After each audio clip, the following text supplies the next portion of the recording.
नमस्कार, जय हिंद दोस्तों। क्या हाल है सारे शेर भाई हो गए। आई होप आप लोग बिल्कुल बढ़िया होगे और मचा रहे होगे। आज बात करने वाले हैं जीएसटी 2.0 के अपडेट के बारे में। कल मैं कुछ साइट्स को चेक कर रहा था क्योंकि आप लोगों के कुछ कमेंट्स आए, मुझे क्वेश्चंस आ रहे थे कि क्या अपडेट है यार, कि कुछ आगे बात बढ़ रही है सरकार की या फिर नहीं बढ़ रही है। क्योंकि अगर आपको याद हो कि इस जीएसटी रिफॉर्म की जो स्टार्टिंग हुई थी वहां पर तो यही था सबसे नया कि 5% और 18% का स्लैब हो जाएगा, बाकी सारे अदर स्लैब्स जो है कट ऑफ हो जाएंगे, जिसके तहत सारी 4 मीटर कार्स को जो है 18% जीएसटी के अंडर स्लैब में आना था। अब बाद में पता नहीं क्या हुआ कि ऑटोमोबाइल कंपनीज का इसमें कुछ इन्वॉल्वमेंट हुआ या फिर गवर्नमेंट ने रिकंसिडरेशन में लिया कुछ व्हीकल्स को, क्योंकि जब बाद में ऐसा रियलाइजेशन किया इन लोगों ने कि यार 4 मीटर में तो 1500 सीसी इंजन भी आता है, 1.2 टर्बो भी आ रहा है, इनफैक्ट 4 मीटर में तो डीजल सेगमेंट भी है। उसके बाद से थोड़े बहुत चेंजेस होने लगे। तो कल रात को मैंने दोबारा से डबल चेक किया है, क्योंकि अब जीएसटी काउंसिल और फाइनेंस मिनिस्ट्री जो है इस पे दोबारा से बात कर रहे हैं, कुछ नए प्रस्ताव रखे जा सकते हैं। दोस्तों, जो भी बातें मैं आपको बताने वाला हूं ये अवेलेबल इंटरनेट न्यूज के अकॉर्डिंगली है, तो आपको अपने फाइनेंशियल डिसीजंस अपने अकॉर्डिंगली बनाने हैं, पर पता होना चाहिए कि क्या है क्या नहीं है। चलो स्टार्ट करते हैं। अपना दूसरा मोबाइल यूज करूंगा क्योंकि काफी सारे पॉइंट्स है। Let's go. ठीक है, तो दोस्तों मैं आपको एक एक कार का नाम नहीं लूंगा, पूरे के पूरे सेगमेंट के बारे में बात करेंगे, क्योंकि इस रिपोर्ट में ना कोई पर्टिकुलर कार का नाम नहीं है। फॉर एग्जाम्पल जो फर्स्ट पॉइंट है यहाँ पे लिखा है कि, एक बार इसको लैंडस्केप मोड में कर लेते हैं, थोड़ा बड़ा आर्टिकल है। 1.2 litre NA naturally aspirated engine वाली 4 मीटर से छोटी कारों के दाम कम हो सकते हैं। यानी कि ये वो पॉइंट्स हैं जो हो सकता है कि इसी तरीके से अब होगा आगे। अब यहाँ पे 1.2 लीटर एन इंजन की बात हो रही है, नेचुरल एस्पिरेट, जिसमें आपकी बलिनो, अमेज, डिजायर, स्विफ्ट, ये सारी छोटी कार्स आ जाती हैं। सो अभी जो करंट टैक्स स्लैब है यहाँ पे 29% होता है, जिसमें जीएसटी सेस इंक्लूड होकर आता है ये। अब इस वाले सेगमेंट को घटकर 18% तक करा जा सकता है, जिससे 10 से 13% तक की कमी आएगी कार के प्राइसेस में। यहां तक कोई कंफ्यूजन नहीं है। तो यानी कि अगर आप कोई छोटी कार ले रहे थे जिसमें 1.2 लीटर का इंजन आता है, मुझे ऐसा लगता है कि इसके अंदर वेन्यू सोनेट भी काउंट होनी चाहिए, क्योंकि वो 4 मीटर की भी हो गई और साथ ही में उसमें 1.2 लीटर का नेचुरल एस्पिरेटेड इंजन आता है। अब जो नेक्स्ट पॉइंट है ना, वहां पे है 4 मीटर लंबी यानी कि 4 मीटर की कार, 1.2 लीटर टर्बो इंजन वाली कारों के दाम भी कुछ हद तक कम हो सकते हैं, लेकिन ये कारें अक्सर मिड साइज कैटेगरी में आती है, जहां टैक्स स्लैब थोड़ा ज्यादा करीब 40% तक हो सकता है, इसीलिए बचत सीमित रहेगी। अब यहां पर बचत सीमित रहेगी का मतलब दोस्तों ये भी है कि हो सकता है 1.2 टर्बो पे कोई प्राइस कम हो भी ना, और अगर होता भी है तो 2-4% मुझे लगता है ऊपर नीचे जीएसटी हो सकता है, कोई मेजर आपको फायदा शायद देखने को ना मिले। चलो नेक्स्ट स्लैब पे चलते हैं। 4 मीटर लंबी 1.5 लीटर एनए इंजन वाली कारें।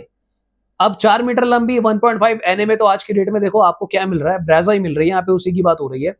और 4300 मिलीमीटर से लंबी 1500 सीसी प्लस 1.5 टर्बो इंजन वाली कारें ज्यादातर मिड टू हायर सेगमेंट में आती हैं।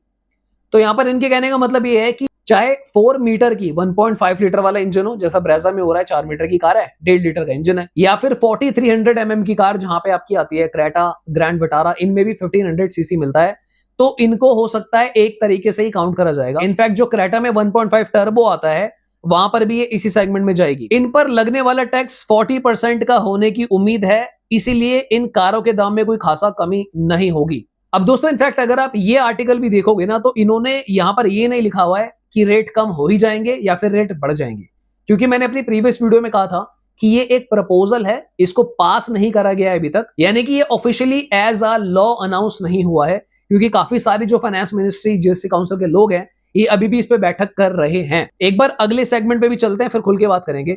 4 मीटर लंबी 1.5 लीटर डीजल कारों पर टैक्स स्लैब अभी भी ऊंचा है, करीब 31% से 43% तक, और जीएसटी 2.0 में डीजल कारों पर कोई खास राहत नहीं दी गई है, इसलिए डीजल कारों के दाम कम होने की संभावना कम है।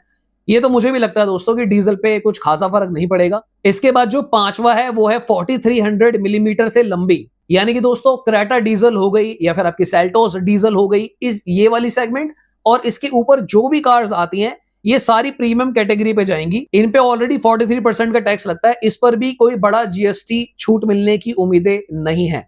तो दोस्तों यानी कि जो आर्टिकल मैंने पढ़ा है और जो मैंने लास्ट अपनी वीडियो डाली थी, मैंने उसमें भी आपको क्लैरिटी दी थी कि होना क्या चाहिए था। होना तो यही चाहिए था कि कोई भी कार हो, चाहे वो अब 4 मीटर की हो, चाहे 1.5 हो, टर्बो हो, उसको 18% में आना चाहिए था, पर ये हुआ नहीं। क्यों? क्योंकि जैसे ही ये न्यूज फैली, सारे चाहे ऑटोमोबाइल वाले हैं या फिर अलग अलग डिपार्टमेंट के लोगों तक ये खबर पहुंची कि ऐसा ऐसा होना चाहिए, उसके बाद चीजें थोड़े अलग तरीके से होने लग गई, नए नए क्लॉस बीच में आ गए, क्योंकि 4 मीटर के अंदर अलग अलग इंजन ऑप्शन आते हैं, टर्बो आता है, डीजल आता है, 1.5 लीटर NA इंजन भी आता है। तो मैं आपको यही बोलूंगा दोस्तों, कुछ कहा नहीं जा सकता। अगर आप मुझे बोलते हो कि एक ओपन एडवाइस दो कि मैं जाकर अभी ब्रेजा ले लूं या नहीं ले लूं, कि कल को रेट बढ़ेगा नहीं बढ़ेगा, तो मैं भी आपको कोई क्लियर कट आंसर नहीं दे सकता, क्योंकि जब तक ये लॉ नहीं बनेगा, पर जब तक एक गैजेटेड डॉक्यूमेंट नहीं होता प्रॉपरली, एक गवर्नमेंट वेबसाइट पे हमें पढ़ने को ये पूरी पॉलिसी नहीं मिलेगी कि क्या प्रपोजल आया है, उससे पहले कह पाना काफी मुश्किल है। हाँ, पर जो चीज मुझे लगता है काफी हद तक पॉसिबल है, वो ये जरूर है कि शायद 18% टैक्स जो है आपका 1.2 लीटर की जो छोटी कार्स है 4 मीटर के अंडर, वहां पर आपको थोड़ी सी राहत जरूर मिलेगी।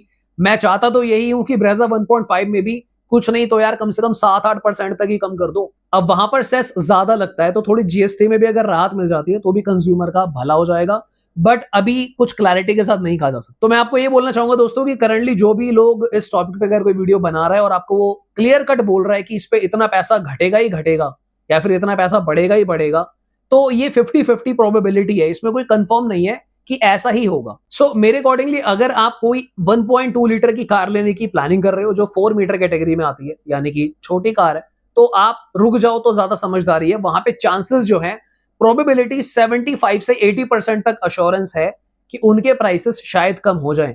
रही बात ब्रेजा जैसी कार की, तो देखो हो सकता है सरकार एक बार को इसका प्राइस कम ना करे, पर बढ़ेगा भी नहीं, मुझे ऐसा लगता है। महंगाई ऑलरेडी ज्यादा है, कार मेकर्स ने ऑलरेडी प्राइसेस को बढ़ाया हुआ है, तो 4 मीटर की इस कार का प्राइस बढ़ना नहीं चाहिए मेरे अकॉर्डिंगली काफी हद तक।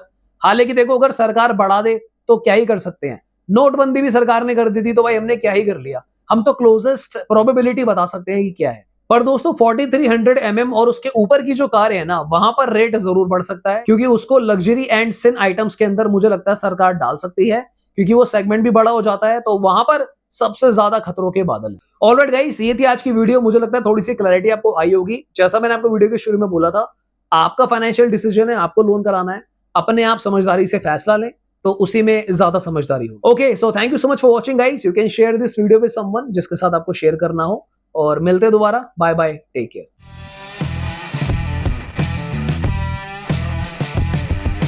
नमस्कार, जय हिंद दोस्तों।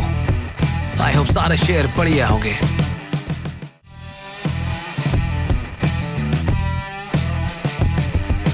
नमस्कार, जय हिंद दोस्तों। आई होप सारे शेयर बढ़िया होंगे।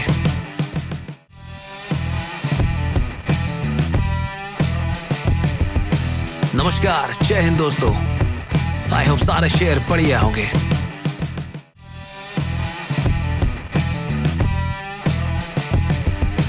नमस्कार, जय हिंद दोस्तों। आई होप सारे शेयर बढ़िया होंगे।